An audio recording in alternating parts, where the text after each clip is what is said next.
ကဲအားလုံးပဲမင်္ဂလာပါပါနော်လောင်းတင်တဲ့စကားနည်းနည်းပါလို့ပြောချင်တာပါနော်ကဲလို့လောင်းနာဒီတိုင်းပဲဒီမြန်မာနိုင်ငံထဲမှာပဲစူးစမ်းပြီးတော့ဒီ online မှာဒီတိုင်းပဲတွားနေတော့လောင်းညဘဝကထမင်းစားတဲ့နေရာ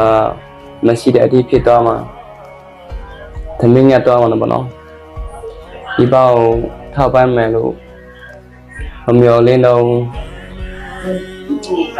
ဘာလို့လဲဆိုတော့မြန်မာနိုင်ငံမှာဆိုရင်ဒီလို Facebook မှာဆိုရင်တရားဝင်မဖွင့်ထားပါတော့ဒီအဲ့လိုမျိုးမြန်မာနိုင်ငံမှာဆိုရင်အကောင်းဆုံး player တွေကတော့ game ဆော့တဲ့သူပဲတော်တော်ကောင်းတာပေါ့နော်ဒါပေမဲ့အရင်တော့လည်းလောကနဲ့ game သမားပဲဒါပေမဲ့ကိုဝါဒနာကိုမဟုတ်တော့လောကအကလုံးပြန်ဖြတ်လိုက်တာပေါ့နော်အဲ့ဒါကြောင့်မလို့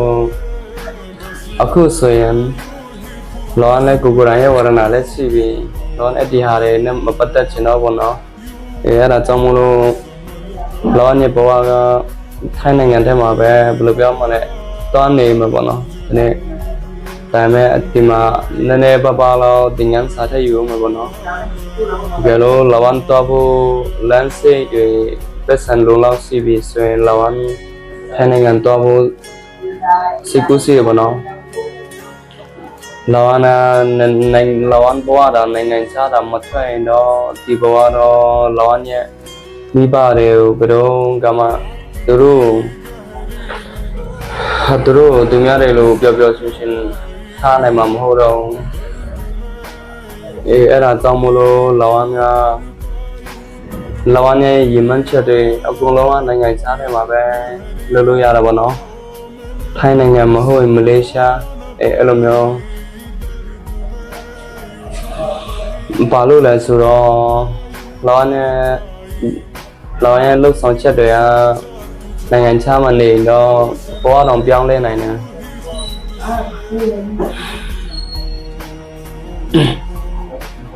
မြန်မာနိုင်ငံထဲမှာနေတော့ဘလောက်ပဲအောင်မြင်နေပါစေဘာမှမပြောင်းလဲဘူးနော်လောထိုင်းနိုင်ငံ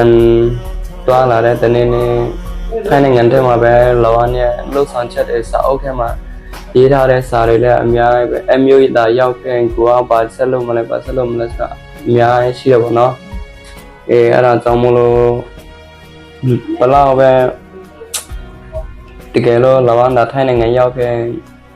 လှုပ်ရှားရှိရဆက်လို့တော့မယ်ပေါ့နော်ဘာလို့လဲဆိုတော့လောနာထိုင်းနိုင်ငံထဲမှာပဲဘယ်လိုပြောမလဲလောနဲ့မျောလင်းထားတဲ့အရာတွေမှန်တယ်မြထိုင်းနိုင်ငံထဲမှာပဲအရာအလုံးလုပ်လို့ရတာပေါ့နော်99ရာခိုင်နှုန်းတော့လုပ်လို့ရတာပေါ့နော်အဲ့လိုမျိုးဒီများပြောတော့ထိုင်းနိုင်ငံမှာဆိုရင် plate တွေတားဖမ်းတယ်ပေါ့နော်ဒါပေမဲ့လောင်အဲ့ဒီအရာတွေဘာမှစိတ်မဝင်စားကောင်းတယ်လည်းမထဲအောင်ဘယ်လိုပြောမလဲဆိုတော့အဲ့လောက်လေးများဘာမှမထိုးပေါ့နော်လောင်အတော့တော့ဘာမှမထိုးပေါ့နော်အဲ့ plate တွေကိုတရားမှမကြောက်အကြောက်တဲ့စိတ်ဆိုတာလဲဘာမှမထောင်းနည်းနည်းတော့မှမထောင်းပါတော့ဘာဘယ်လိုပဲလာလက်တွေ့ပဲလာဘယ်လိုပြောမလဲဆိုတော့အဲ့လောက်ထိကျန်းတဲ့နေရာကိုကနေဖို့လဲဆိုတော့ဘယ်လိုပြောမလဲအဲ့လောက်လေးများလောအတော်တော်ဘာမှမထူးပါတော့ထောင်ပဲအကြခံနေပါစေဘာမှမထူးတော့နေလောကိုရံဘဝကြမ်းတမ်းလာခဲ့တဲ့သူတယောက်ဆိုတော့ဒီအဲ့လိုမျိုးပဲတို့လည်းစမေးကြီးဆိုင်ပါလောနိုင်ငံထိုင်းနိုင်ငံသွားလာတဲ့နေ့ထိုင်းနိုင်ငံမှာနာမည်ကြီးတဲ့သူတယောက်ဖြစ်နေအောင်ဒါကြိုးစားမယ်ဒါလောရဲ့အိမ်မှာပဲထိုင်းနိုင်ငံမှာထိုင်းလူမျိုးတွေနဲ့ရင်ဖွင့်နေအောင်ကြိုးစားမယ်ပြီးတော့ဘယ်လိုပြောမလဲလူတွေအများကြီးပြောချင်အောင်လောကြိုးစားတော့မယ်လှုပ်ဆောင်တော့မယ်ပေါ့နော်ငွေကြေးမပါတဲ့ပြောချင်မှုပေါ့ဗျာ